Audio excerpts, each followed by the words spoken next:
Dalam video ini saya akan sampaikan kepada Anda bagaimana jika Anda harus berpresentasi atau Anda ketemu dengan leader besar atau orang yang memiliki pengaruh besar di dalam perusahaan tersebut, atau mungkin bisa jadi dia komisaris ataupun CEO besar ya. Bagaimana caranya?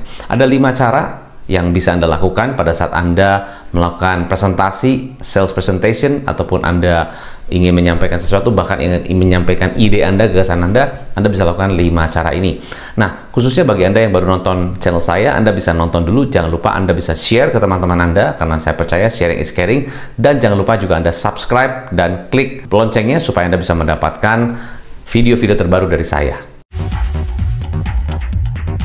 Yang pertama adalah Anda harus, pada saat Anda ketemu dengan leader yang sangat besar, taruhlah dia pemimpin perusahaan yang sangat besar, dia adalah leader yang sangat berpengaruh dalam satu perusahaan tersebut, mungkin dia punya banyak perusahaan, ya orang paling top di perusahaan tersebut. Pertama-tama yang harus Anda ngobrol dengan dia adalah pertanyaan Anda jangan sampai hanya pertanyaan-pertanyaan yang sifatnya kecil, artinya yang buat dia itu bukan pertanyaan yang harus ditanyakan. Misalnya contoh, ya Bapak kesehariannya ngapain, ya Bapak biasanya kesibukannya apa. Nah, itu pertanyaan-pertanyaan yang menurut saya kurang cocok, kurang tepat kalau ditanyakan kepada leader yang besar. Mungkin ditanyakan, Bapak 2-3 tahun ke depan visinya apa. Bisa jadi pertanyaan-pertanyaan yang lebih besar, membuat visi ke depan ataupun hal-hal yang global, mungkin bisa ditanyakan kepada si leader besar ini. Dan nggak perlu Anda terlalu pertanyaan-pertanyaan yang terlalu teknis sekali, karena bisa jadi dia nggak terlalu hal-hal yang teknis, dia mungkin nggak tahu juga. Mungkin hal-hal teknis lebih tim di bawahnya yang akan tahu itu. Jadi hal-hal teknisnya mungkin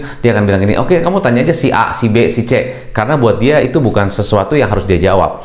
Jadi jangan terlalu bertanya dengan pertanyaan-pertanyaan yang terlalu hal teknis, hal-hal kecil yang menurut dia mungkin itu bukan scope-nya, kapasitas dia harus jawab, ya. Itu satu. Dan biasanya nih kalau dia orang yang mau, ya mungkin dia rendah hati, bisa aja dia jawab tuh, tapi dalam pikiran dia, ini kayaknya orang ini pertanyaannya aja buat saya kurang pas. Jadi dari situ dia mungkin sudah hilang respect tentang Anda. Itu yang pertama. Yang kedua, Anda juga bisa berbicara ataupun sharing hal-hal yang memang sifatnya lebih problem yang besar. Jadi problem yang Anda sampaikan kepada leader besar, problem itu adalah challenge ya. Orang-orang seperti ini tidak suka kata problem. Dia mungkin melihat problem sudah biasa. Bahkan orang-orang ini melihat satu problem itu, ya saya udah mengalami itu, pernah mungkin jatuh bangun, pernah dia ditempa sana sini. Jadi lihat problem itu, ya I don't see problem is my problem. I see problem is a challenge. Jadi yang kita sampaikan pada orang ini adalah bukan problem tapi challenge. Jadi ganti kata problem jadi challenge. Oke, challenge-nya Bapak ya, yang saat ini Bapak sudah, I'm sure you are a very successful man ya. Pastinya Bapak punya satu challenge yang Bapak saat ini ingin dapatkan satu solusi. Apa yang Bapak lihat dari satu challenge besar yang saat ini Bapak temukan di dalam perusahaan ini? Misalnya begitu. Jadi challenge itu yang paling mungkin dia worry, atau mungkin dia khawatir, atau mungkin dia ada problem besar yang dia belum selesaikan. Ya, mungkin untuk mencapai visi itu dia ada beberapa hal yang dia pikirkan dan dia belum bisa mendapat solusi. Nah, di situ Anda bisa tahu ya, bisa cari tahu itu. Jadi pada saat Anda ketemu dengan leader besar, Anda coba bayangkan dia punya role besar apa di dalam bisnis tersebut. Dia punya masalah terbesarnya apa. Misalnya kalau Anda ketemu dengan satu leader besar, pemimpin besar, dia punya banyak sekali anak buahnya dan ada beberapa layer. Nah, kemungkinan besar yang dia concern adalah di layer pertama. Jadi mungkin di situ problem utamanya apa. Jadi kalau Anda punya bisnis, Anda punya produk, Anda punya service, jangan terlalu ke bawah. Betul, masalahnya bisa jadi mungkin hal-hal teknis di bawah, misalnya maintenance ya, maintenance kendaraan contohnya gitu kan, yang dimana sebetulnya bisa di maintain, tapi kan fokusnya pada di level layer atas. Jadi maksudnya bagaimana sistemasinya misalnya supaya maintenance-nya tidak terlambat, sehingga yang bawah itu tidak lupa untuk selalu maintain, misalnya hal-hal kecil. Misalnya contoh kalau perusahaan tersebut bergerak di bidang logistik ya, punya 100 kendaraan misalnya begitu, atau 200 kendaraan, kan itu harus di maintain. Nah, sistemasinya bagaimana supaya yang di bawah itu tidak salah, tidak terlambat, tidak harus tunggu dulu ditegur sama atasnya baru dia mengerjakan. Nah, kalau bisa kan concern itu sudah bisa teratasi. Nah, kalau Anda punya satu solusi yang bisa menjawab masalah tantangan tersebut, nah itu biasanya leader besar akan suka. Tapi kalau cuma masalah kecil-kecil ya, yang mungkin hal-hal yang teknis-teknis, mungkin tidak perlu harus ngobrol sama leader besar. Nah, itu poin saya. Jadi pada saat Anda ceritakan problemnya yang besar. Itu yang nomor 2, ya. Jadi problem secara global, atau kalau Anda lihat dari struktur perusahaannya, bisa jadi mungkin di layer pertama masalahnya apa aja. Jadi nggak usah langsung turun ke bawah, atau jangan turun sampai ke bawah banget. Jadi di sini aja. Bisa jadi masalahnya di sini. Karena bisa jadi orang leader besar itu nggak sampai turun ke bawah. Dia cukup ke direct manajernya. Nah, di situ mungkin masalah terbesarnya apa. Jadi bisa jadi mungkin Anda sebelum ketemu dengan leader besar ini, Anda juga harus tahu circle-nya atau orang dalamnya di perusahaan tersebut. Kadang-kadang kalau kita langsung menuju ke satu perusahaan dan kita harus presentasi, ya biasanya mungkin lewat birokrasi dan sebagainya yang tidak mudah. Nah, Anda harus bisa punya satu kedekatan dengan orang dalam di dalam perusahaan tersebut. Ya, minimal Anda ada komunikasi dan Anda bisa gali sebenarnya problem utamanya di dalam level layer pertamanya apa, yang dimana direct langsung di atas. Itu yang nomor 2. Nomor 3, ya, Anda juga jangan terlalu, ini tips ya, jangan terlalu banyak memuji atau memberikan satu komplimen yang tidak sepantasnya, tidak seharusnya, terlalu berlebihan. Wah, Bapak keren banget sih, Pak. Wah, saya kagum banget dengan Bapak. Lihat banget di tembok itu banyak banget lukisan-lukisan ya. Bapak kayaknya seneng lukisan banget ya, Pak ya. Kayaknya Bapak banyak seneng foto-foto di mana-mana. Bapak kayaknya sering traveling ya, Pak. Bapak, wah ini banyak banget, Pak, foto-foto dengan pejabat. Kayaknya Bapak seneng sosialisasi dan sebagainya. Nggak perlu terlalu berlebihan, ya. Sebatas memuji, oke, sebatas kita kagum, oke, tapi tidak perlu berlebihan, tidak perlu diangkat-angkat begitu, nggak perlu begitu. Karena buat dia udah biasa dibegituin sama banyak orang. Aduh, Bapak keren banget, saya kagum banget ketemu dengan Bapak, waktu Bapak sangat-sangat luar biasa, saya terima kasih. Nggak perlu terlalu begitu, ya. Saran saya biasa aja, ya, karena dia udah biasa dipuji, mungkin dihormati, direspek oleh banyak orang, sehingga buat dia kalau Anda begitu lagi, aduh, ini kayaknya apa sih maksudnya, mau apa? Jadi bisa jadi buat dia malah kurang serk gitu ya. Jadi jangan terlalu banyak memuji yang terlalu berlebihan, ya. Itu satu. Kedua, jangan terlalu banyak nanya juga, yang tadi saya sampaikan di poin pertama. Jangan terlalu banyak nanya, ya. Jangan terlalu banyak cerita yang kira-kira ceritanya juga nggak relevan, ya. Ceritanya mungkin yang hal-hal yang aduh, ini kayaknya hal yang pepesan kosong buat dia, ya. Jadi hal-hal yang terlalu apa ya, terlalu mungkin dalam tanda kutip terlalu garbage buat dia. Nah, Anda juga harus pikirkan topik-topik pembicaraan, ya, hal-hal yang bisa Anda sampaikan itu hal-hal yang memang berbobot, bisa Anda sampaikan kepada leader besar ini.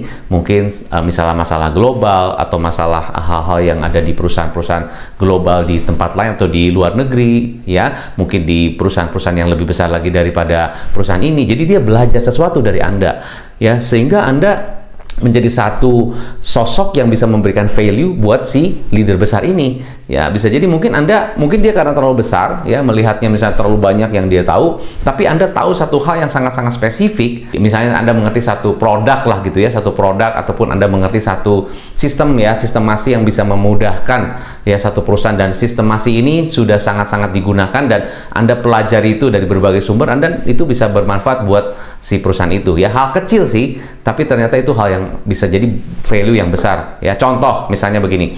Anda melihat, Anda tuh orangnya misalnya suka melihat satu peluang-peluang, ya, peluang-peluang yang orang lain nggak lihat tapi Anda bisa lihat, ya.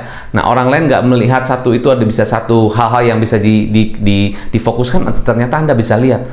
Nah, bisa jadi mungkin si leader ini selama ini dia berpikir dia tuh apa yang dia tahu, ya, apa yang dia ngerti, tapi dia nggak pernah lihat dari sisi lain yang ternyata itu jadi peluang besar buat bisnisnya dia kalau itu diterapkan, misalnya begitu. Jadi Anda bisa jadi melihat satu peluang yang dia nggak lihat, itu bisa jadi value. Nah, itu mungkin pembicaraan yang lebih berbobot daripada Anda cerita-cerita yang memang misalnya tentang olahraga. Apa itu juga bisa, ya, sekedar basa-basi, bangun hubungan, oke. Tapi jangan terlalu berlebihan, karena buat dia, aduh, kayak, apalagi kalau Anda nggak, gini ya, kita juga harus selalu melihat ya, apakah dia sign-nya ataupun buying signal-nya atau mungkin interest-nya tuh tetap senang nggak ngobrol sama Anda.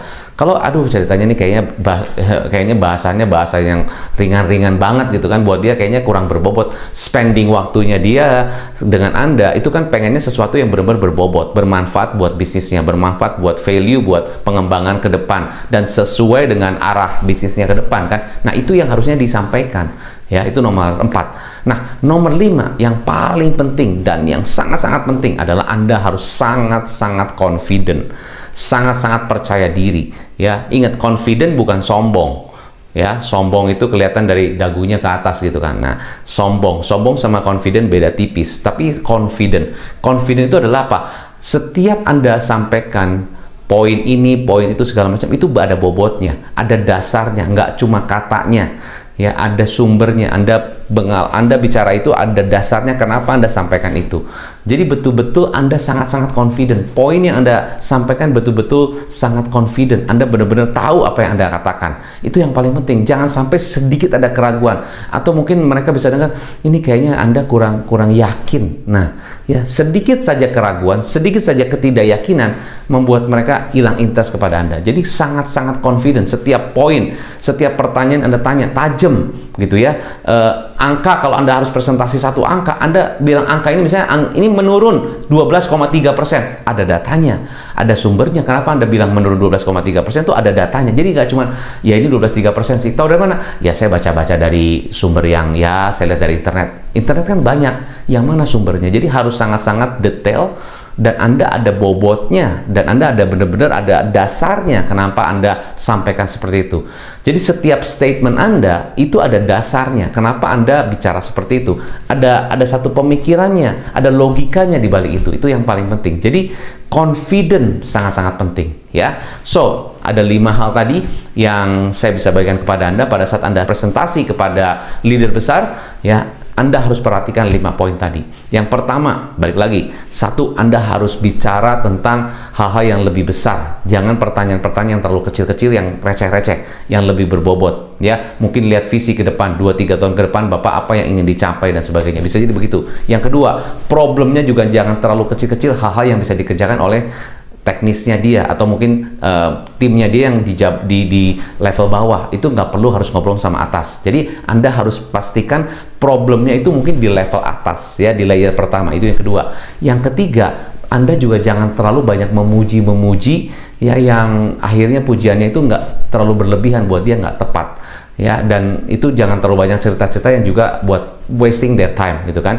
Terus Anda mesti pastikan Anda juga punya orang dalam ya, sehingga orang dalamnya bisa bantu Anda dan Anda mengerti masalah-masalah yang terjadi apa. Nah, yang kelima, Anda harus sangat-sangat confident pada saat Anda sampaikan kepada leader besar ini ya. Semoga bisa bantu Anda. Jika Anda masih bingung, Anda bisa hubungi tim saya supaya saya bisa bantu Anda ya, khususnya pada saat Anda berpresentasi, atau kalau Anda saat ini punya sales yang dimana salesnya harus melakukan B2B presentation kepada perusahaan-perusahaan besar, kepada corporate, di mana mereka harus presentasi, harus melakukan sales presentation kepada perusahaan-perusahaan besar, bahkan mungkin kepada 5-6 orang. Anda bisa hubungi tim saya untuk bisa dilatih bagaimana timnya supaya bisa semakin lebih berbobot dalam cara mereka berpresentasi. Dan juga kalau Anda merasa sayanya presentasinya kayaknya saya kurang, Anda bisa hubungi tim kami dan kita bisa bantu Anda untuk saya coach Anda supaya Anda bisa semakin confident pada saat Anda ketemu dengan calon klien yang besar.